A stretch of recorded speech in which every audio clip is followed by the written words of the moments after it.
Great. Okay, well, welcome everyone to our Amherst Neighbors program today. I'm Sandy Roth.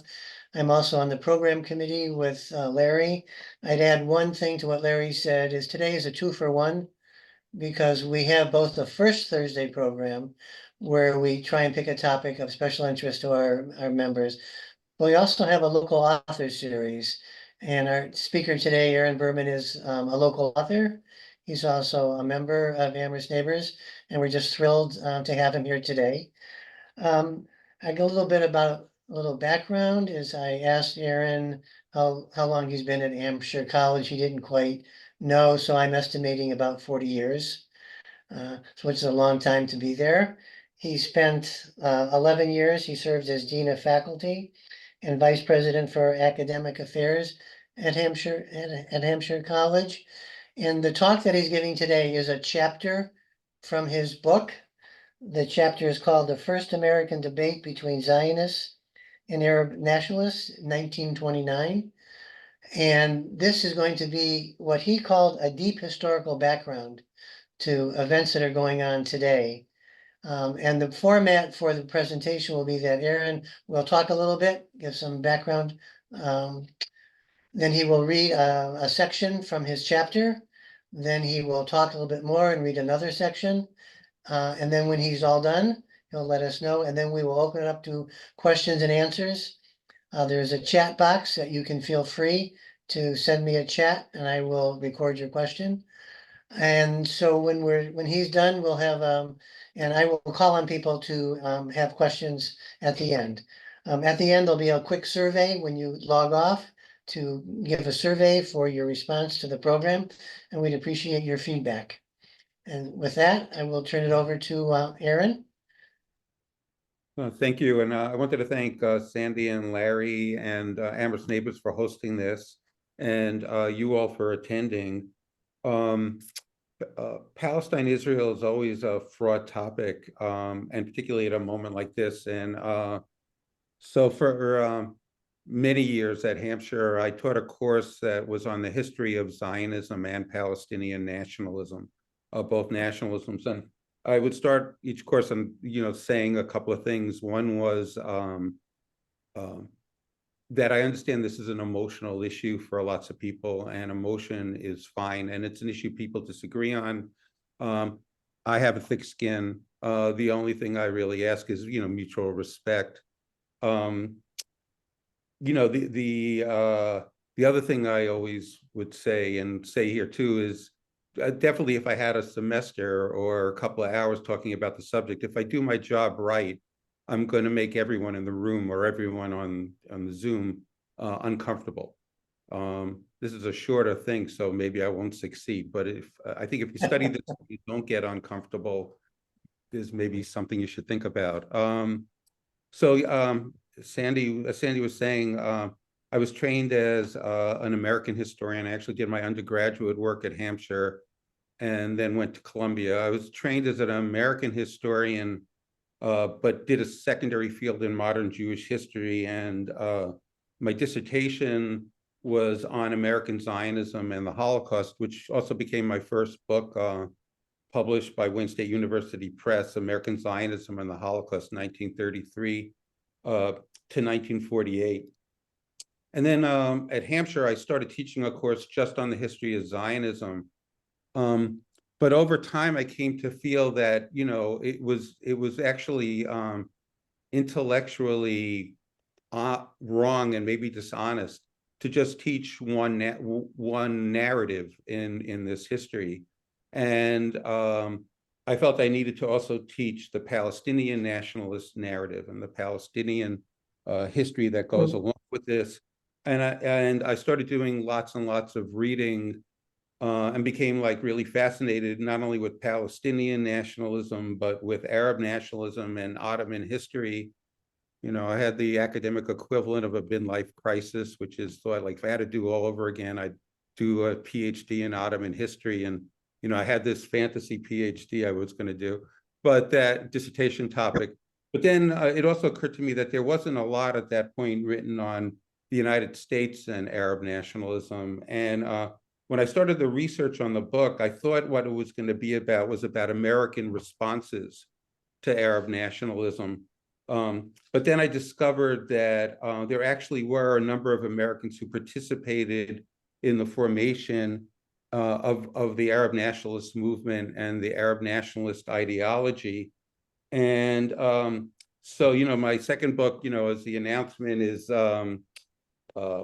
American Arab Nationalists from the Ottoman Revolution. That's 1908 to the rise of Hitler in 1933. The book is published by Routledge Press. The hardcover is, I was going to say obscenely high priced, but it's very high priced, but it is coming out in paperback in later in the spring or summer. The book deals with a lot more than just Palestine. It deals with a number of individuals that include Howard Bliss. Bliss was actually an Amherst College alum who, as was his father, Daniel, they both were missionaries. Daniel started what was called Syrian Protestant College in Beirut, which is now the American University of Beirut, which is one of the most prestigious universities in the Middle East. Howard was the second president. And Howard became a major figure for a while in advocating for early Arab nationalism. He kind of has the ear of Woodrow Wilson. He goes off to Paris during the Paris Peace Conference to try to influence Wilson. But also when he was president of Syrian Protestant College in 1909, in the wake of the Ottoman Revolution, students at the college were energized by the new notion that they were all Ottoman citizens, and a new kind of Ottoman nationalism, just kind of a precursor to Arab nationalism. And one day, Bliss has to deal with the fact that the Muslim students at the college have approached the Jewish students at the college and said, why do we have to go to chapel? Why do we have to do a mandatory Bible class? Chapel and Bible class, obviously the Protestant Bible was mandatory. And so again, it's a very different time than today. The Muslim and Jewish students at Syrian Protestant College stage a boycott, which Howard's mother calls a revolt, and the trustees of the college were not very happy about. But Howard is actually sympathetic with the students. And in a series of very important speeches, he tries to kind of shape the emerging nationalism that is developing. So I write a lot about Bliss in that early period. I also write about Charles Crane, who was at the time a well-known American philanthropist and businessman. Crane Plumbing out of Chicago was a huge corporation at the time, and became a major political and financial supporter of Arab nationalism, including giving political and moral support, and I think there's strong evidence, financial support to a major Syrian national revolt that breaks out against the French in 1925. I write also about, among others, Abraham Rabbani, who was born in Lebanon, what's now Lebanon, a Christian, who emigrates to the United States and becomes a Protestant minister. He has a congregation, in a pretty well-off congregation in Boston. And in 1919, he goes off to Paris to be part of the Arab Nationalist delegation at the Paris Peace Conference at the end of World War I. And also I write about Ameen Rihani, who was split his time. He also, like Rabbani, was born in what's now Lebanon to a Christian family. He became a major poet, novelist, and nonfiction writer in both English and Arabic. He split his time between his home in what's now Lebanon and the United States, particularly New York City. And he'll figure big in this presentation. He's a major character in what's going to come next. So the book deals with much more than the situation in Palestine, but the Palestine issue and the issue of Zionism in its early years, confronting Arab and Palestinian nationalism in their early years, is kind of the subject of the last chapter.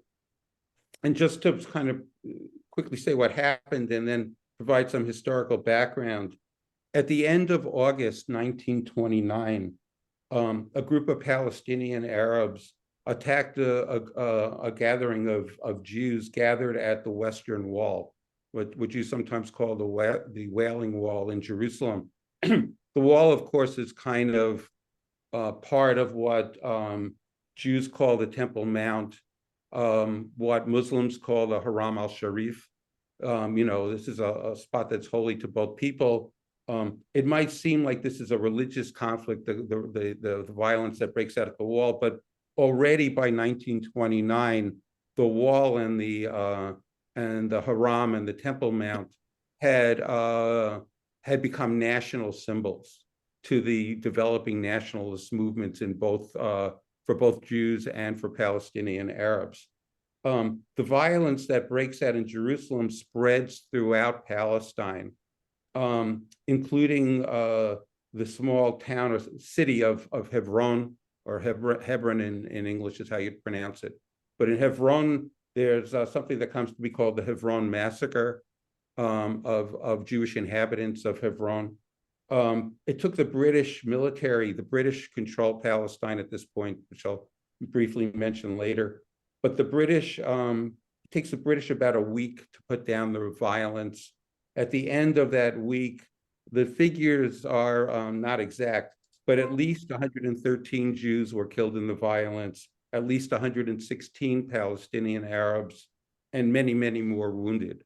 So this is the most major outbreak of violence at the time. And it comes as a huge shock. I'm going to try to share just a couple of images. And I should say technology is not my forte, so let me apologize in advance, but let me give it a shot. So this is just a photograph from 1929 of Jews fleeing the old city of Jerusalem. This is the synagogue at Hebron after the violence. Okay. So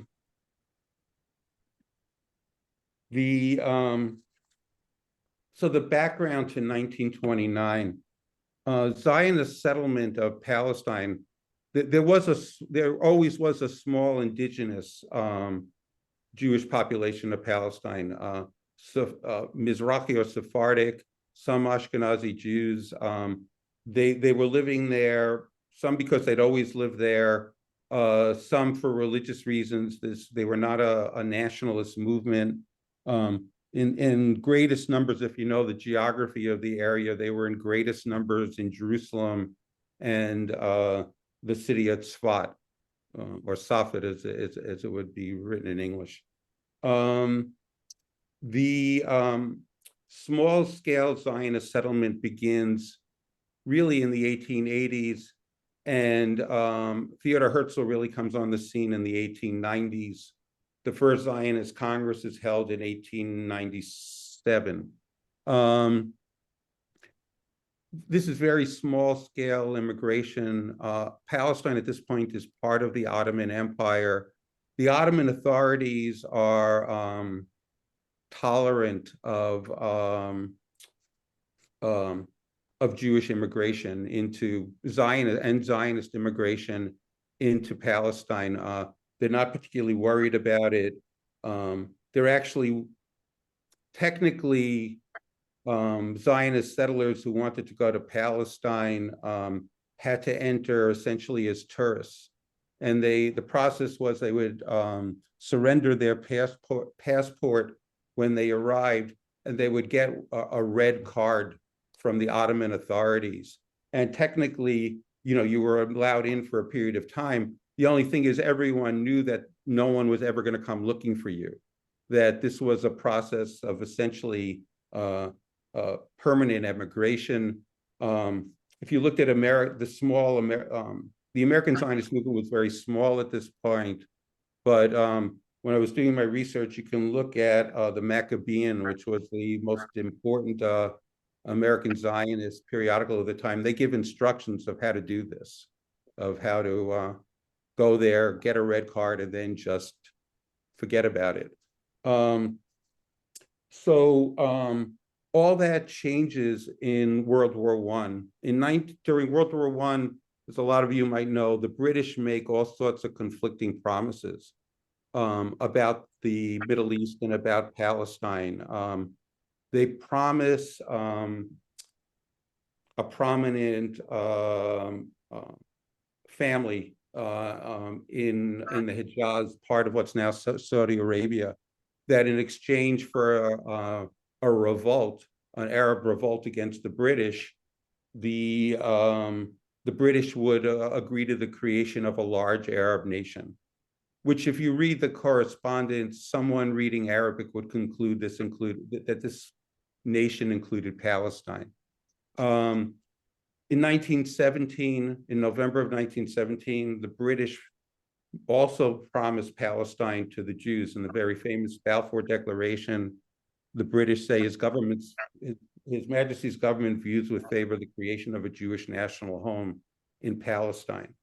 At the same time, if you look again at what was going on at the very start of World War I, the British and French, along with the Russians, but the British and French had concluded a secret treaty. This is, you might see sometimes mentioned, the famous Sykes-Picot Agreement, where essentially they split up the Middle East between themselves.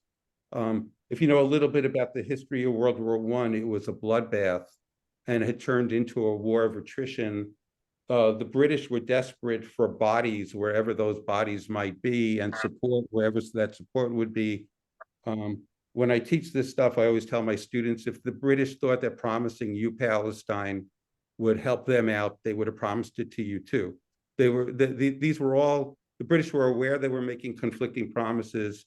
I think the way the British looked at it was, look, if we lose the war, these promises don't mean a thing. And if we win the war, we'll figure it out at that point, okay? The thing is that when war does end, it ends in a complicated situation. On the one hand, the British and the French do essentially split the territory up, the old Ottoman Empire, particularly in the areas in the Levant, along the way they planned back at the beginning of World War I. The British got control of Palestine, as well as Iraq, what becomes Iraq. The French get control of what becomes Syria and Lebanon. That was, if you look at the Sykes-Picot Agreement, that's exactly what they had more or less agreed on, except that in the interim, Woodrow Wilson, the American president, comes into the scene, right? You might know, like from school, World War I begins in Europe in August of 1914. The United States comes into the war in April of 1917.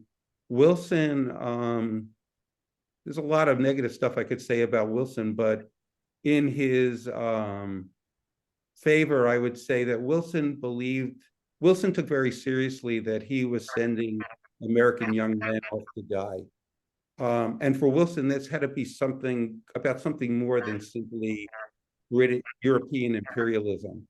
So when Wilson talked about a war to end all war, he was serious, right? And a notion of creating a world government, his idea of a League of Nations. But Wilson also becomes a champion of what comes to be called national self-determination. Although I'll say as an aside, if you had asked Wilson to define that, he would have had a hard time. But he becomes a champion of what becomes called national self-determination, which is understood in particular by people in what we would call the third world, Africa, Asia, the Middle East, as the promise that they're going to be able to control their own political fate. How all this gets squared away is at the end of World War I, the League of Nations creates mandates. The mandates technically are regions, or they would say nations in waiting, where the League of Nations is determined these are a people not yet ready to be independent, but who need some help, some training, right? And instead of getting colonies the mandatory powers were named. So certain nations got mandates, right? So the British, along the lines of Sykes-Picot, get the mandate for Iraq, the mandate for Palestine. The French get the mandate for Syria and the mandate for Lebanon. I'm sort of simplifying the history, but that's kind of how it works, except there's one difference. Well, first of all, before I get to the difference, an important thing to understand here is these mandates did not come with termination periods, right? So really, from the point of view of the British and the French, some of British and French officials imagine these mandates lasting for a really long time, right? A lot of historians would say these were just colonies by another name. But technically, the in Lebanon, in Syria, and Iraq, technically, the British in Iraq, the French in Syria and Palestine were training the Arab residents of those three areas to become independent. In that way, what the national self-determination, the right to national self-determination of Syrians, of what we would call Syrians, of Lebanese Arabs, of Iraqi Arabs, had been recognized by the League of Nations. The one exception in this mandate system is Palestine. The League of Nations mandate for Palestine incorporates within the mandate the Balfour Declaration. So the British get the mandate for Palestine, but it's in order to prepare Palestine to become a Jewish national home. So that when this is in spite of the fact that Jews make up a small minority. I'll get to mentioning some numbers in a second, of the population of Palestine at the end of World War I, right?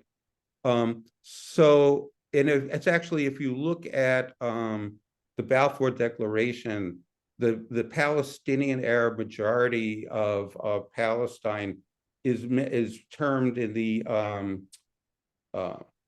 document. I think the term is called other peoples. They're not even called by a name. Okay, so from the point of view of Palestinians, Arabs living in Palestine, when they compare themselves to the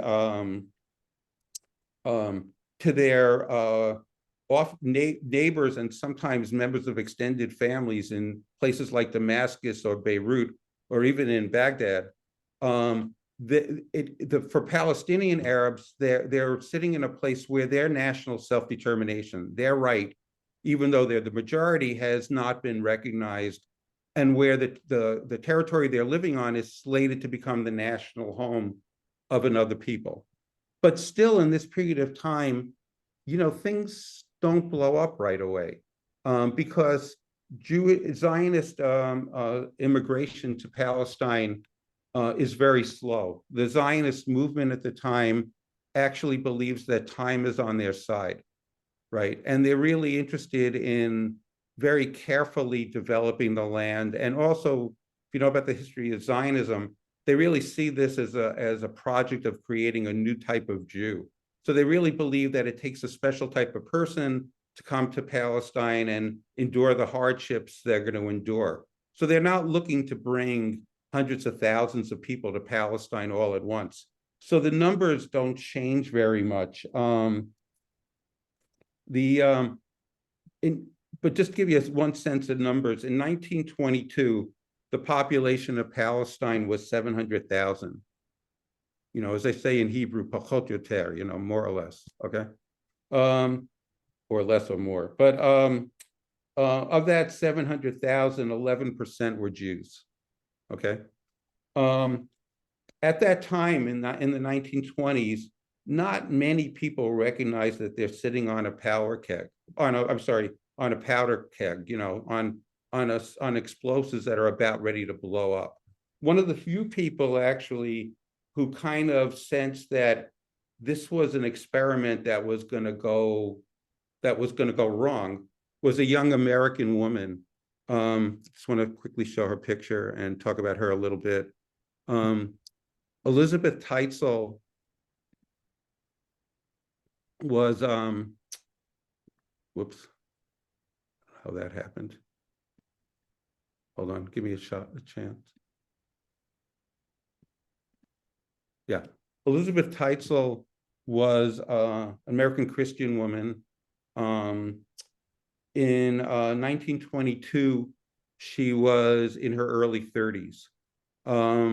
She had been working for a magazine called Asia Magazine, which was aimed at business people and more affluent people who were interested in world travel and maybe, you know, international. It was kind of a little bit like American Geographic, but more aimed at kind of a business interest, economic interest, somewhat politics. She had been working for Asia Magazine, and she's coming to the end of her time there, and they help her go on a trip through what's now Palestine and Jordan. And she writes a series of articles on what she sees.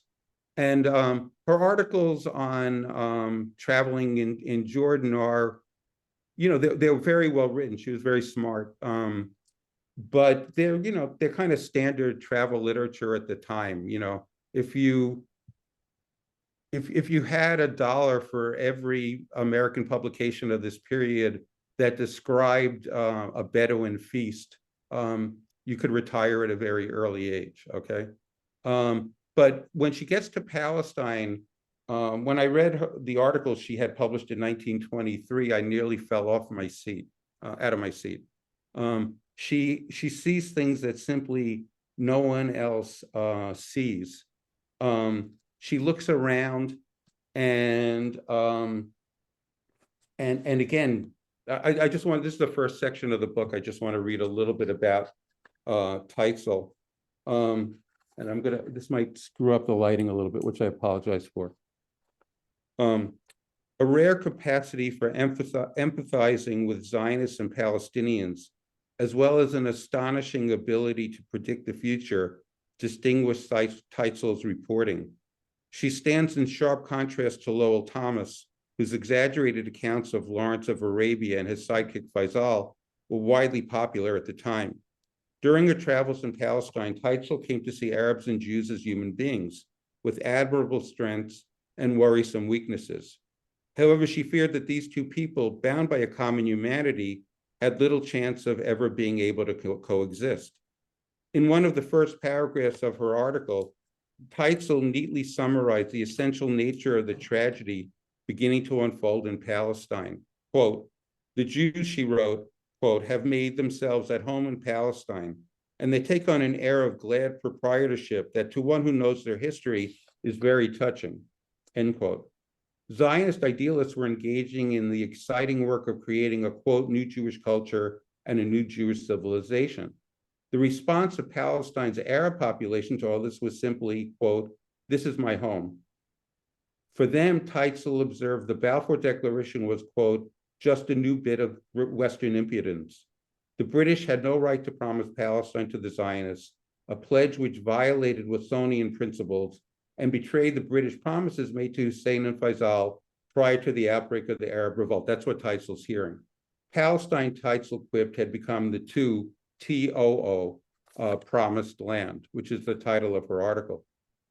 To those optimists who predicted that gradually the Jew and Arab will come to terms and peace will descend upon the Holy Land, Teitzel retorted, quote, "That miracle may happen, but I certainly saw no signs of rapprochement," end quote. Nor did she expect to see one in the future.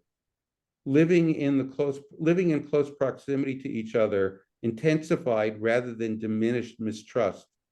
The Zionists were careful to say that building a Jewish state in Palestine would take a long time, but Palestine's Arabs could see that their neighbors were reviving the Hebrew language, building a new Jewish culture, and creating separate and exclusively Jewish settlements.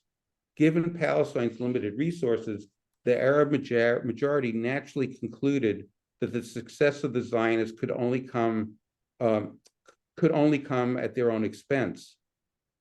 The creation of the Jewish state would deprive Palestinian Arabs of their homes. Quote, "So the tension grows," Teitzel wrote. "Nothing is too bad to believe of the other side." So Teitzel is unique almost in sort of as early as 22, recognizing that this was a dangerous situation. So then the violence breaks out in 1929, the violence I mentioned at the beginning of the talk. And again, as opposed to the Holocaust, those of you who may know the history of the Holocaust, when the New York Times in November of 1942 first reports on the extermination of European Jewry, it's on page 10. Whoops. Sorry, it's on page 10. When the violence in Palestine in 1929 makes the front page. Hopefully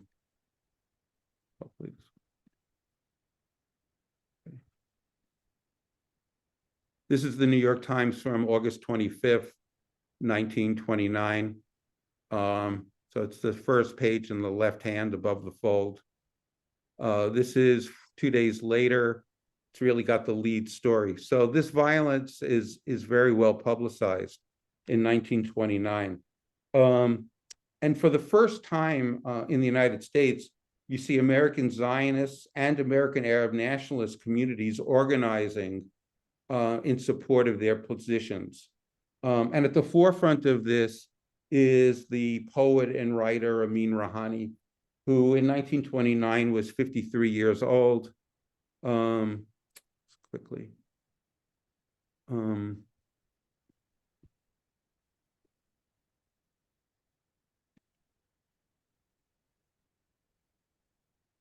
This is Rouhani as a younger man.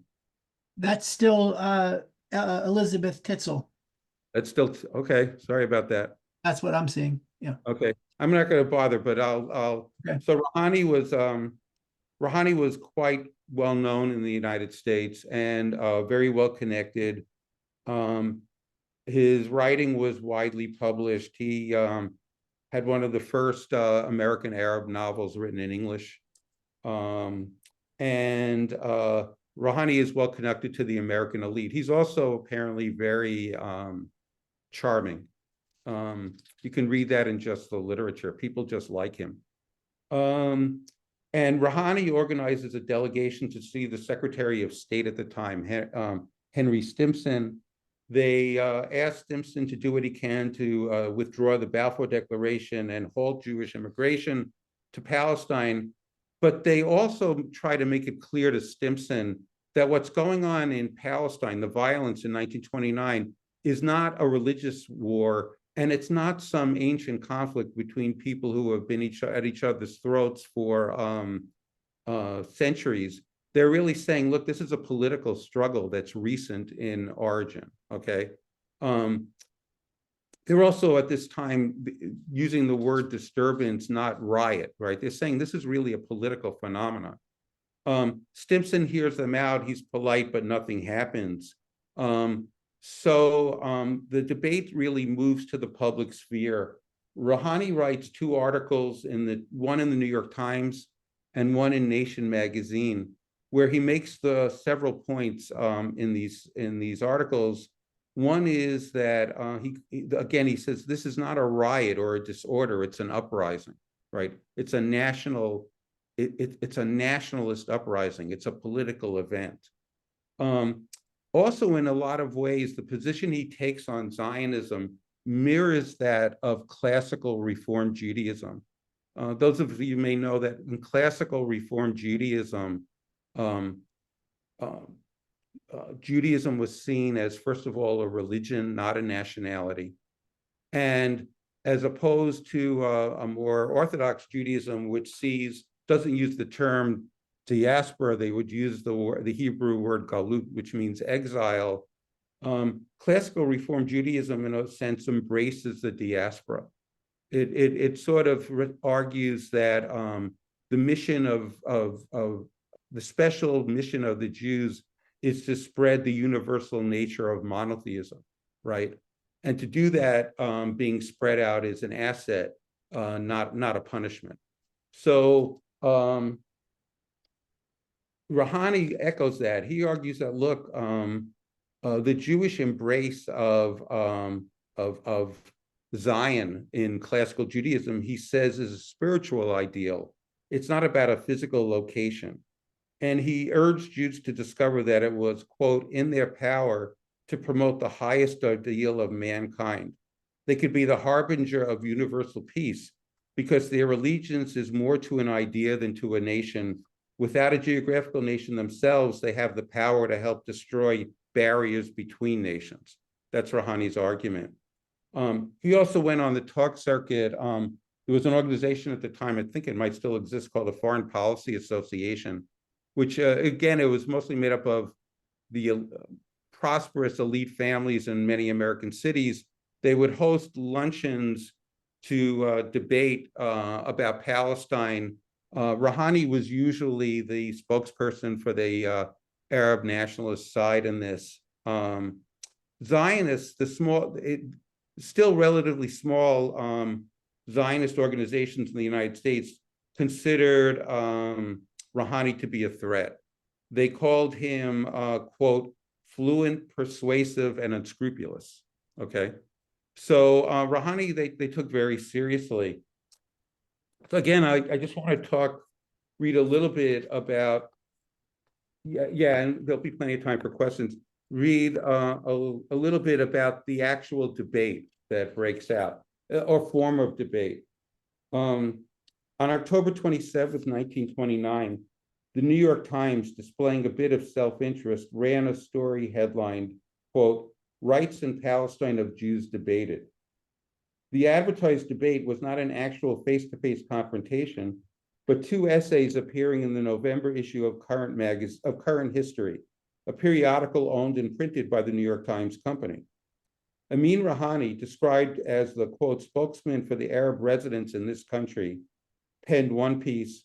Mayor Weisgall, a leading American Zionist and a confidant of Chaim Weizmann, who was one of the international Zionist leaders, authored the other. Rouhani's contribution to the debate bore a close resemblance to his Nation essay, but was longer in length. I'm sorry, let me skip over that paragraph. Rouhani's critique of Zionism was far more barbed in Current History than in earlier essays, proclaiming that the settlers who came, quote, with funds from America in one hand and the Balfour Declaration in the other, are the vanguard of a dream of conquest, a dream of empire, which the Arabs must resist, and will resist to the end, end quote.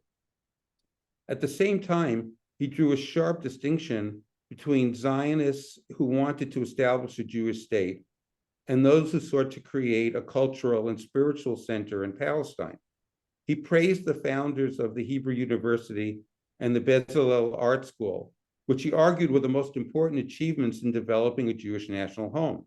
He promised that if the British reversed their support for Jewish statehood, tranquility would return to the Holy Land, and Arabs and Jews would resume their traditional peaceful relations as neighbors. Weisgall's response stressed the eternal connection between the Jews and the land of Israel, Palestine, a bond which was physically severed only when the Romans exiled them, meaning the Jews. Now the Zionists aim to regain, quote, the independence lost 2,000 years ago, end quote, exercising their right to national self-determination as defined by Woodrow Wilson. Weisgall, who had obviously read Rouhani's Nation essay, summarized the Arab argument against Zionism. He outright rejected the charge that the British had reneged on their wartime promises to the Arabs, maintaining that the British never promised to include Palestine within the boundaries of a future Arab nation. He acknowledged that the Arab revolt against the Ottomans had contributed to the Allies' victory in World War I, but warned that Arab nationalists exaggerated the extent of that contribution. Rouhani's claim that Arab nationalists had no quarrel with the establishment of a Jewish spiritual or cultural center in Palestine particularly irked Weisgall. Quote, spiritual centers do not exist in the air, he retorted. The Jews could only establish a spiritual center in Palestine by exercising their right to national self-determination there. The Jewish cultural claim to Palestine could not be separated from their political right to establish a state there. Weisgall devoted considerable space to developing two interrelated points that would become bulwarks of the Zionist message to Americans for decades, even beyond the 1948 establishment of the State of Israel. That the Zionist settlement in Palestine benefited Arabs as much as Jewish settlers, and that there was no essential conflict between the interests of the Arab masses and Jewish nationalism. Given the format of current history, Rihani and Weisskopf had no opportunity to engage in any give and take, but dialogue was never going to resolve their differences. Weisskopf's embrace of the Balfour Declaration and the League of Nations mandate as international validation of Zionism legitimacy could only inflame Arab nationalist opposition. Rihani and his colleagues increasingly understood that the mandate and the Balfour Declaration were instruments of British imperialism, not advances in international justice. Weisskopf's bold and naive contention that the Arab masses had everything to gain from Zionist success revealed a blindness to the rising popular nationalist spirit that Elizabeth Teitzel had chronicled in 1923. Palestinian elites and non-elites increasingly feared that Zionist success in Palestine would inevitably lead to their own erasure. Rihani, for his part, did not understand that a call for Jews to embrace their internationalist status would seem ludicrous to Weisskopf and other Zionists who had concluded that only a state could save the Jews from anti-Semitism. Developments during the next 2 decades, including the Nazi extermination of 6 million Jews and the ethnic cleansing of 750,000 Palestinians in 1947-1948, would sharpen these points of contention. So the debate kind of ends, and really quickly, because I want to move to questions, what happened next is sort of anticlimactic. As again, you might know, this is taking place in August of 1929. A few months later, the American stock market crashes and the Great Depression begins. And again, we're talking about, unemployment in the winter of 1933 to 1933 in the United States is estimated to be 25%. In places like Akron, Ohio, it's well over 50%. So it's an economic catastrophe without precedent.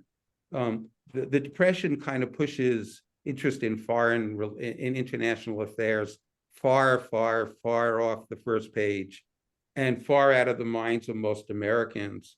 What happens, for a brief moment, the British announced that they're going to restrict Jewish immigration to Palestine. The Zionist movement internationally organizes. The British very quickly returned back to supporting Zionism and the creation of a Jewish national home. And then again, as you might know, in 1933, Adolf Hitler comes to power. The extermination of the Jews won't begin until 1941, but Hitler imposes very rapidly laws, to some extent modeled on Jim Crow laws from the American South, that make the life of the average Jew in Germany extremely difficult. And so Jews in Germany, and as Nazism spread, are really struggling to get out. This is a period of time when America has closed its door to immigration, and one of the few places willing to accept Jews desperate to get out of Hitler's clutches was Palestine.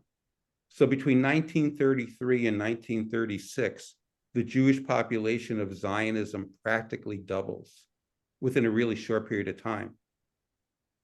Palestinian Arabs, who for the most part, with some exception, had sort of recognized this as a threat, but they didn't think it was an imminent threat.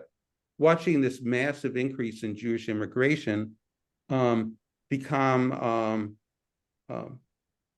very frightened that they're going to just be displaced and erased.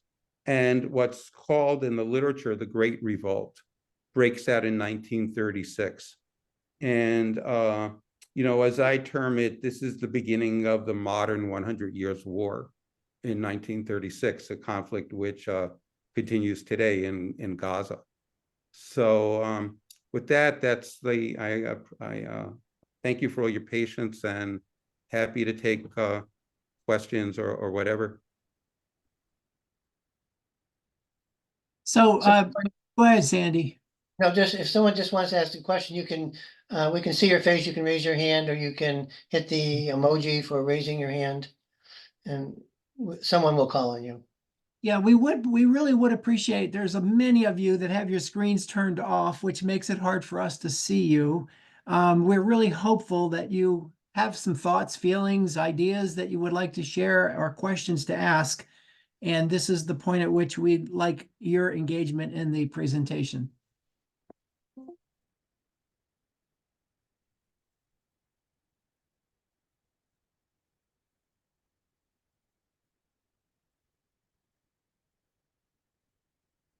So Aaron, you're muted. I see Jim has a hand raised. Yeah. History does rhyme. The Jews were to the Palestinians as immigrants are to the United States right now. And that British mandate where they othered the Arabs just is a reflection of human prejudice. But my question is, first of all, when you say nationalism, I'm not sure what that really means. And when you talk about Arab nationalism, which includes a whole range of people, broad areas where Zionism, I think, is a little more concentrated. I don't know what nationalism is. You're still muted, Aaron. So that's a really good question. And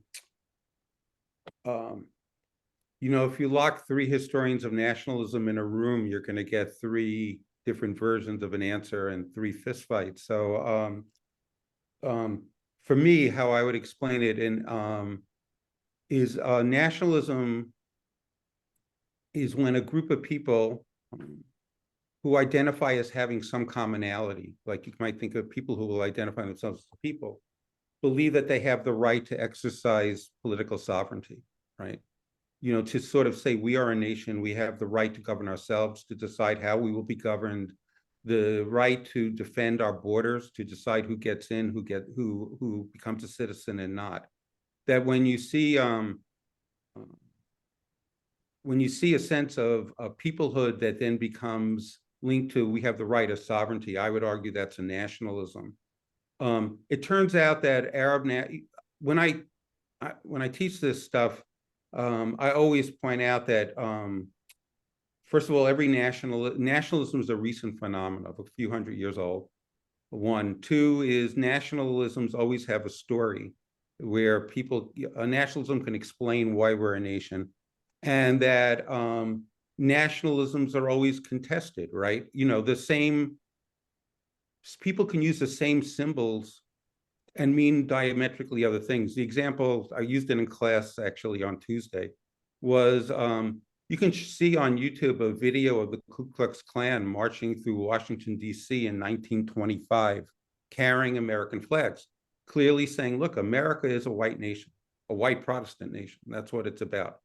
14 years later, in April of 1939, the great African-American opera singer, Marian Anderson, who's been denied the right to sing at Constitution Hall in Philadelphia,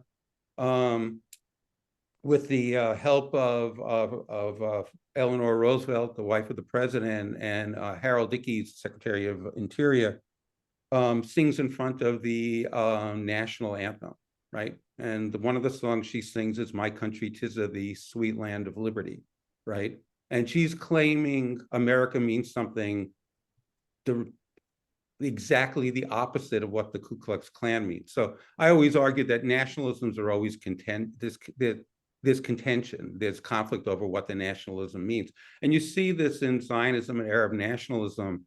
You see that, I'll deal with Zionism first, and actually there are lots of different brands of Zionism. This is before the state is created in 48, that there was what were called political Zionists who just wanted a state. But you also had what sometimes are called cultural Zionists, who were more interested in sort of creating a new Jewish culture or civilization. But you also had You know, there's that old joke that two Jews create three synagogues so that they each could go to their own and boycott the son of a bitch in the third. You know, this is true of human beings. The same thing's true of Arabs when you look at their nationals too. Is you had capitalist Zionists who wanted to create a capitalist state, and you actually had a few religious Zionists, but you had actually the dominant form of Zionism in Europe was socialist Zionism, which comes to be the dominant form of Zionism in this formative period. But even they're split. There's a split between socialist Zionists who want to create a socialist Jewish state from the beginning, but there's another group of Zionists, a particular Zionist ideologue, who's very doctrinaire Marxist in his approach, but believes in the necessity for class struggle, but believes that class struggle takes place in a national context. And so that when he looks at, quote, the Jewish problem, he sees not so much anti-Semitism, but the problem is the Jews don't have a nation in which they can engage in class struggle, right? So his argument is we need to create a Jewish state, which will have Jewish capitalists and Jewish workers, so that the Jewish workers can overthrow the Jewish capitalists, and then we can all become part of the great socialist international. So there are multiple forms of Zionism at this very early stage. Again, as the struggle to statehood moves forward, one brand becomes dominant, and particularly with the rise of, by the 20s and 30s, the focus on statehood becomes very clear. The same is true of Arab nationalism. Arab nationalism develops out of a sense, historians call this Arabism. There comes to be in the 19th century, for lots of reasons which we don't have the time to get into now, a sense among people in the Arabic-speaking regions of the Ottoman Empire that they constitute a people, a shared culture, right? A lot of it is around language, not so much around religion. But they're not a nationalism yet, I would argue, and historians usually refer to that as an Arabism because they're not claiming the right to national sovereignty. For the most part, they're living in the Ottoman Empire. They can't foresee the downfall of the Ottoman Empire. And so, you know, so there's not that political component. I'm not saying there aren't political elements, but there's not that demand of sovereignty. With the end of the Ottoman Empire at World War I, yeah, these demands for sovereignty develop. There's a strong pan-Arab pull to create one big Arab nation. But in particular, with the British and French dividing this territory up among themselves, you begin to get the development of Palestinian Arab nationalism, Syrian Arab nationalism, Lebanese Arab nationalism. So there's great variety. So that's in a nutshell how I would define it. I would say that everything I said would be argued with by at least two other historians I could name. So, you know, it's contentious, but that's at least how I understand that. It's a really good question.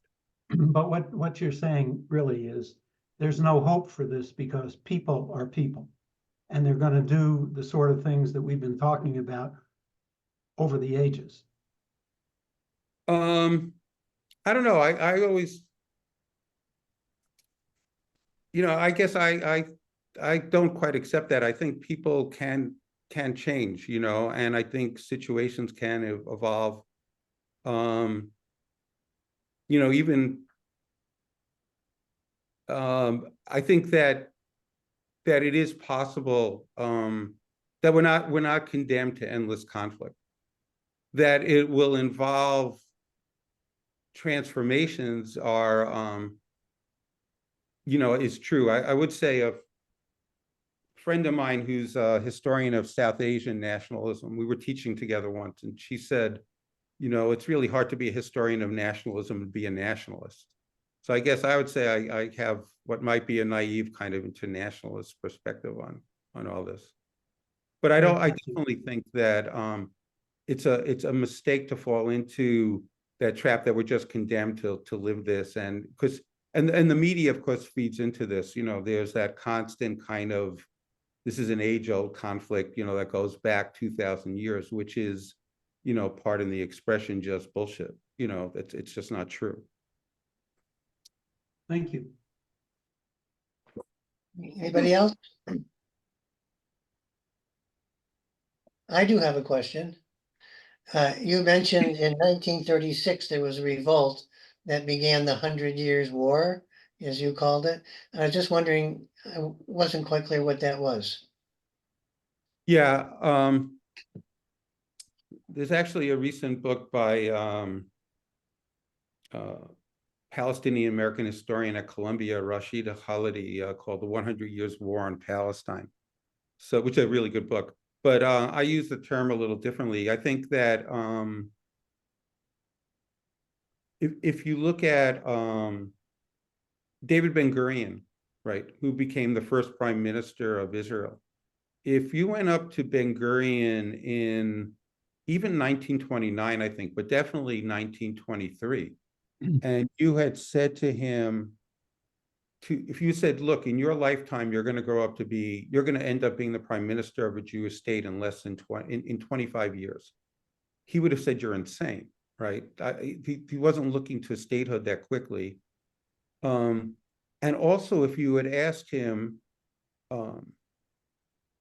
Ben-Gurion was the consummate politician. Ben-Gurion is a nightmare for historians because he admits in somewhere in his writings that he lied when he he's an honest politician in this extent. He admitted that he lied when he had to, which for a historian, is always hard. The minute you have to sort of look at your source and go, my source just admitted that he lies sometimes. That's hard. But I think if you had hooked David Ben-Gurion up to a lie detector in 1923 and asked him about, he would have called them the Arabs in Palestine. He would have said, yeah, that's a problem. That's an issue we're going to have to resolve. And by solve, I don't think he would have meant in 23 ethnic cleansing. I think in the back of his mind, it would have been occurring to him, boy, it would be a lot easier if these people weren't here. But he couldn't conceive of a future where they weren't going to be there in 1923. And I think he would have recognized at some point we're going to have to deal with this and come up with some reasonable solution. By 1936, things have changed. First of all, the rise of Hitler changes everything. It changes everything for both Arab Palestinians and Jewish Palestinians.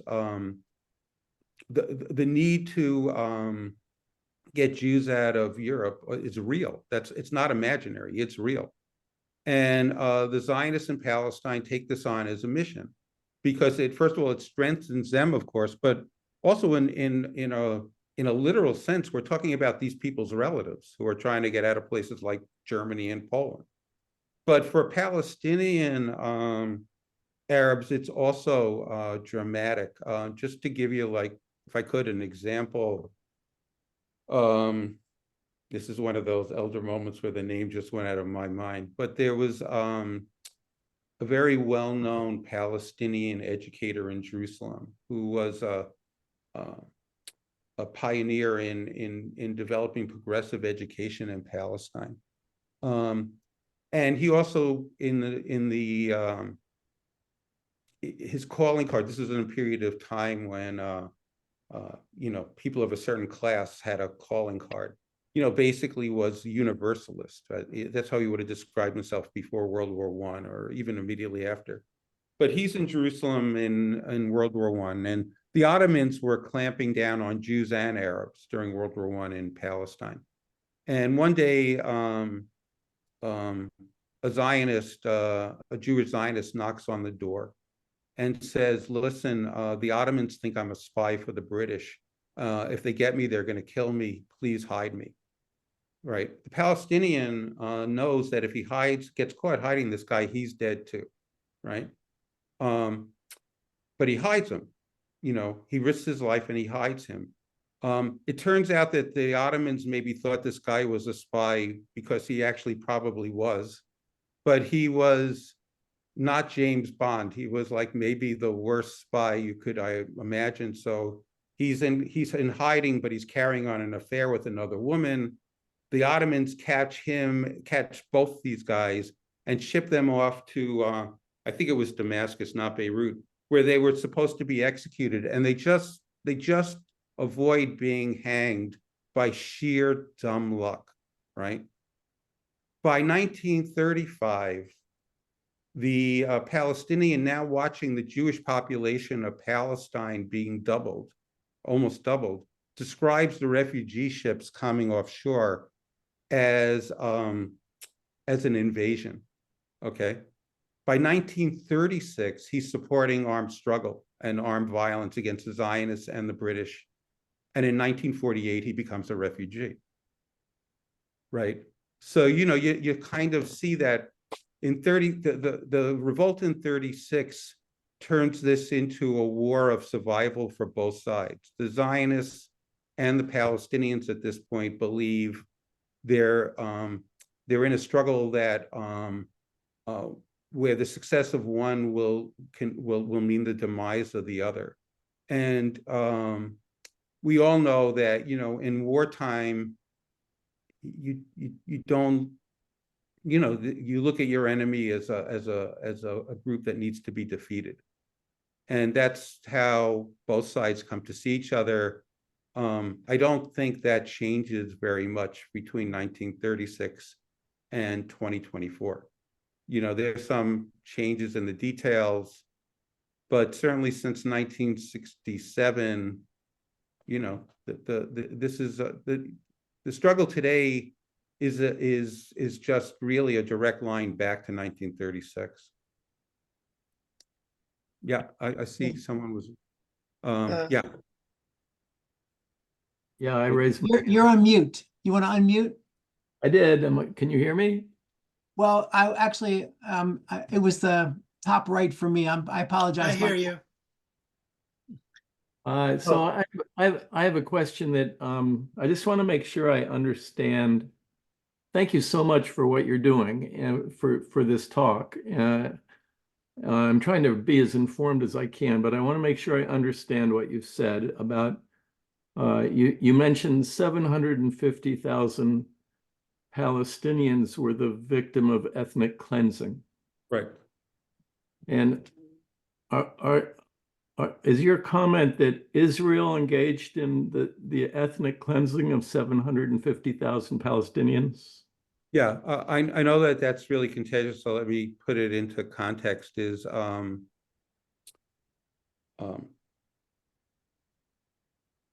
you know, usually when historians write about this, because it's controversial, you can see this in newspapers, they use a passive voice, right? Yes. So it's like 750,000 Palestinians became refugees, right? And because it's safer to do that. This is one of those things where history is current events, right? You know, this is all politicized to an extreme degree. There's, I think serious historians don't dispute the fact that at various moments in the war, starting in 1947 and then throughout 48 into 49, in various places in Palestine, there was a concerted, organized effort by the Haganah and then Tzahal, the Israeli army, to remove Palestinians from particular areas. Classic example is if you ever fly into Israel, you fly into Ben Gurion Airport, right? And Lud sits on where Palestinian village of Lydda used to sit. The inhabitants of Lydda were forced across the Jordan River in 1947 or spring of 48. Some Palestinians left because the same thing to do when you're living in a battlefield is to get out, right? You know, wars produce refugees because civilians, it's dangerous to be in the middle of a battlefield. So some people leave because for safety, right? It became part of because this became a political issue very quickly, a standard sort of polemical line from one side, from the Israeli government, was that these 750,000 Palestinians, which left 150,000 within Israel's borders, by the way, that they left because the Arab leaders told them to leave. There's no historical evidence that shows there was a concerted campaign by Arab leaders to threaten or force Palestinians to leave. The two other points that I think kind of are important is, one is the 1936 revolt resulted in something called the Peel Commission. It was a real British attempt to solve the problem, right? And the British, in 1937, send a commission to Palestine to investigate, and they issue a report. And for the first time, they have a proposal for a solution. And their proposal is partition. We would call it a two-state solution, right? And they say, look, these are two people who can't live together, right? They need to be separated. So they call for the creation of an Arab state, that we would say Arab Palestinian, and a Jewish state, okay? They try to draw the boundaries. If you ever look at a map of their proposed boundaries, it looks like it was drawn by someone who was having a little bit too much to drink at night. The boundaries make no sense. But they did it they tried to draw lines around those areas in Palestine that had the heaviest Jewish concentration, right? No matter how you drew the line, there was going to be in the Jewish state, they were proposing in 1937, a very large Arab population. There was going to be a much smaller Jewish population in the proposed Jewish state. So if you read, the Peel Commission report is hundreds of pages long. But if you read in the report, they have a suggestion, right? And they go, look, this is a problem because partition really isn't about splitting territory. It's about dividing people. It's, in the words of one historian, it's population politics, right? They say, look, this is a problem, and they call for voluntary migration, a voluntary population transfer, where the Jews living in the Arab state would move to the Jewish state, and where the Arabs, who were much larger in number, would move to the Arab state, right? And they say this will be voluntary. They suggest voluntary. But they also say the model for this is what they call the 1923 voluntary population transfer between the new country of Turkey and Greece, right? And anyone who knows the history of that or has relatives or friends who were involved, there was nothing voluntary about this, right? It was, if you were a Greek in Turkey or a Turk in Greece, your choice was move or die, right? I mean, it's voluntary in that sense. You could choose to end your existence, but this was not a voluntary transfer. So the British in 1937 recognized that you can't separate these two people unless you move at least some of them, okay? The interesting thing about the United Nations proposal to partition Palestine in 1947 is they don't say anything about that, even though they knew when they drew the boundaries that their proposed Jewish state actually had a very large Arab population. And in fact, they knew that the Jewish majority was only going to be created for sure when the Jewish displaced persons, the survivors of Hitler's death camp, came, right?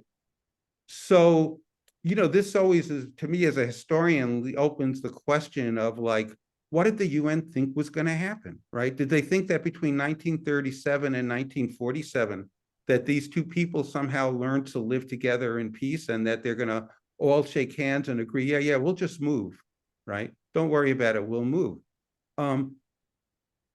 I would argue that ethnic cleansing of one sort or the other, I'm not condoning it by any means, but that ethnic cleansing of one sort or the other was built into the partition proposal, right? The only way you could have accomplished this peacefully, to divide these people up peacefully, would be if they weren't at war with each other to begin with. So the very necessity to divide them makes the notion of a peaceful sort of division insane, in my opinion. So I think there's that. And the other thing that I'd point out is there's an Israeli historian, Tom Segev, who makes this point, who says, look, forget who forced who to move. He said, the reality is that no one disputes this. He said, at the end of wars usually end with refugees returning home, right? That's what happens. He said, no one disputes the fact that at the end of the 1948 war, it was official Israeli policy to not let these people return. So, I know you can go on with this for a long time, but that's at least a partial answer, which I hope helps some. I think, Okay, well, thank you. I think we have time for one more. We're a little bit, we have time for one more question. I see It's a hand up. So there's a hand up. up. It says Alan Berman, his hand's Yeah. up. My son and Yeah. daughter-in-law. So Oh, okay. favor. My name's Tabor. I'm on my husband's Zoom. No, great talk. Thanks for giving this session on a very timely topic and history. I guess I had a question. You mentioned, I guess one phrase just kind of stirred a question for me. You mentioned, at some point they kind of got pitted against each other, like probably around 1830s when, there was this influx of people escaping Nazi Germany. I'm just curious, where did that kind of animosity or where did the contention kind of come in? Because, Sure. I hear you that it's tough to partition and make people move, but I don't know. That would have avoided a lot of what we're dealing with now had that gotten better. But I think, the conflict evolves over time, that's a good question. And that, a roundabout answer, if you're an American historian, really the question isn't why did the Civil War break out in 1861? It's why didn't it break out in 1820 at the time of the Missouri Compromise, right? And the answer is there were a lot of mediating institutions that united Northerners and Southerners. The most important, churches that had that were, sects of Protestantism that existed nationally and had both Northern and Southern components. The most important being the Democratic Party. And what you see happening in the decades between 1820 and 1861 is one by one those mediating institutions split along north-south lines. And something similar happens in Palestine. You saw it with Devor reminded me, the Palestinian educator I was trying to remember was a guy by the name of Khalil al-Sakakini. And Sakakini was, you see it with him in World War I, he doesn't particularly see the Zionists knocking on his door as a threat. He's willing to risk his life to let him in. By 1935, he's looking at he's anticipating if this other side wins, I'm going to be erased, right? No matter what they're saying, I'm going to be erased. And of course, the reality is in 1948, he is a refugee. So, the conflict, the emerging political conflict, where each side is really intent on statehood, right? And quickly forces forces people to make choices, even where they maybe don't want to. And, there's it's a very good historian at NYU, Zach Lockman, has written on railway workers in Palestine in the British Mandate, when the British controlled Palestine. And they were unionized, the railroad in Palestine was a big deal. The railway workers were unionized. They also were like a left-wing union, a strong Marxist component. And they also were one of the few unions that had both Jewish and Arab Palestinian workers. And for a while, they managed to hang on, but eventually, by like 36, I think, around that period, they just can't anymore. You're either on one side or the other. And I guess the last, so just two things, I guess, more I'd want to say is, one is I know this is like an incredibly depressing topic. When I've spent a semester teaching this, at the end of it, I've succeeded in depressing the class and myself, and kind of feel like the ethical thing to do is to distribute antidepressants. And that at the same time, what makes this so hard, just to recognize is, look, that goes back to that question of what is nationalism. If you put all the fancy kind of language aside and you want to reduce it to what it means to the average person in the street, right? To the average Jew, certainly the average Jew in Israel, and a lot of American Jews, not all American Jews, but for American Jews who identify as strong supporters of Zionism, their definition of Zionism is it's the Jewish state that stands between my children and a gas chamber, right? That's, and for Palestinians, if you had to like give a 2-sentence description of what does it mean to be a Palestinian, it's, look, we're people who are threatened with erasure and expulsion, and we will resist that to the end, right? And the problem is, if you're a Palestinian looking at your history since 1936, or a Jew looking at their history since 1936, there's really nothing about your history that leads you to question that conclusion, right? That nationalist presumption. So, that's what makes this such a hard issue to reconcile. The experiences of both people don't lead either to challenge their basic assumptions. And, and so it's a cliche to say it's a tragedy, but it is. Again, I'm not saying there isn't a stronger party and a weaker party, I have my own politics on this, but when you zoom out and look at the history, if you believe that there's a higher entity and that higher entity has a really bad sense of humor, this was designed to be the conflict it turned into. Well, thank you very much, and I'll give you my address. If I give you my address, you can send me some antidepressants. Sandy, there was one other person who had hand up multiple times, but there's no name. There's an email address. So It's an email, yeah. I'm Carol. So, Okay. hi. I just want to say I'm before you begin. happy to take a few more minutes if you're willing. Yeah, so we're So- near the end of our time, so we can do it, but we just have to end around in about a few minutes. Okay, shoot. So it is a very depressing and agitating time. And I look at it and say, what are the common threads between conflicts throughout history? And we can look at this one and we could say that the prayer said at the Sabbath that we're the chosen people is an irritant. Or you look at the Civil War and you can say, well, African Americans were not considered whole human beings, smaller minds. American Indians were extinguishable with no conflict. All these things throughout, but I think it's the sense of we are chosen that is really agitates myself in this whole conflict in the Middle East, or even when I sit down to a Sabbath dinner, and I can't sit there at a table and have someone say to me that they're chosen, because what does that leave the other people? It's horrible. That's where I think we need to start.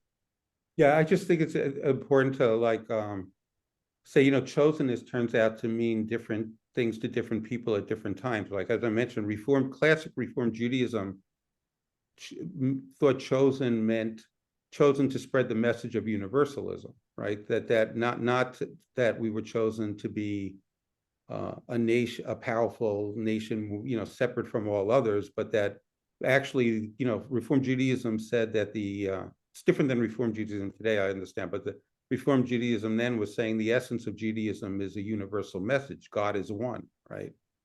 And that the special mission of the Jews, what they're chosen for, is to spread that message. But then the rules of engagement are that you must marry another Jew, that you must raise your children Jewish, that you have clanism within whatever cultural group you are in, and it breeds separatism. Yeah, although it's important to point out that, even today, probably a majority of Israelis are secular, right? My best friend lives in Haifa, and I think the last time she set foot in a synagogue was probably 35 years ago, right? I mean, she doesn't have a religious bone in her body, This is a an identification of Jewish as an ethnicity. My own self, like where I, like the way you bristle when you hear chosen people, I would just say I have that same visceral reaction as when I hear people talking about the right to national self-determination.